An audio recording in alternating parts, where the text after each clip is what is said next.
माझे नाव विलास ऋतुसिंग गाडा. माझी बहीण गरोदर आहे. तिला थोड्या वेदना येत होत्या.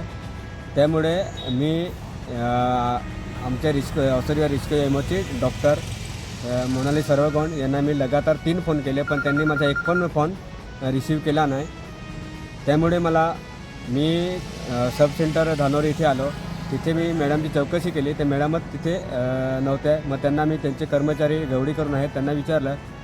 ते सांगतात की मॅडम मीटिंगला गेलेत आहेत तेव्हा PHC येथे. मग तेव्हा PHC रमेश हरकुडे कर्मचारी आहेत त्यांना मी फोन केला, मॅडम तिकडे आहेत का असं. तर बोलता आज मॅडमची इथे कुठलीही मीटिंग नाही. त्यानंतर मी परत रमेश आपल्या गवडी सरांना फोन केला का माझे मॅडम फोन उचलत नाही, तर तुम्ही कसं तरी मॅडमला फोन करा असं.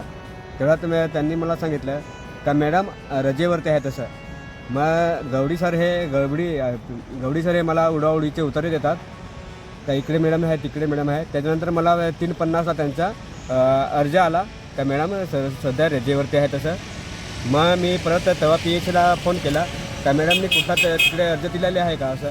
तर मॅडम तिकडे मला रमेश हरकुडेंचं उत्तर आलं का तिथे कुठल्याही प्रकारच्या मॅडमनी सुट्टीचा अर्ज दिलेला नाही. त्यामुळे मी मॅडमकडे वारंवार फोन करत असतो मॅडम, कारण आमच्या गावात ही मॅडम रिस्क एमओचे डॉक्टर असताना कुठल्याही फिरते पथक आहे पण कुठल्याही प्रकारचे तिथे काम करत नाही ना. ती सततची गैरहजर असते. त्यामुळे आमच्या ग्रामस्थांना होणाऱ्या अडचणी निर्माण होतात.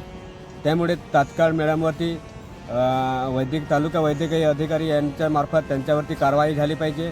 हीच आमची ग्रामस्थ आणि माझी पण मागणी आहे.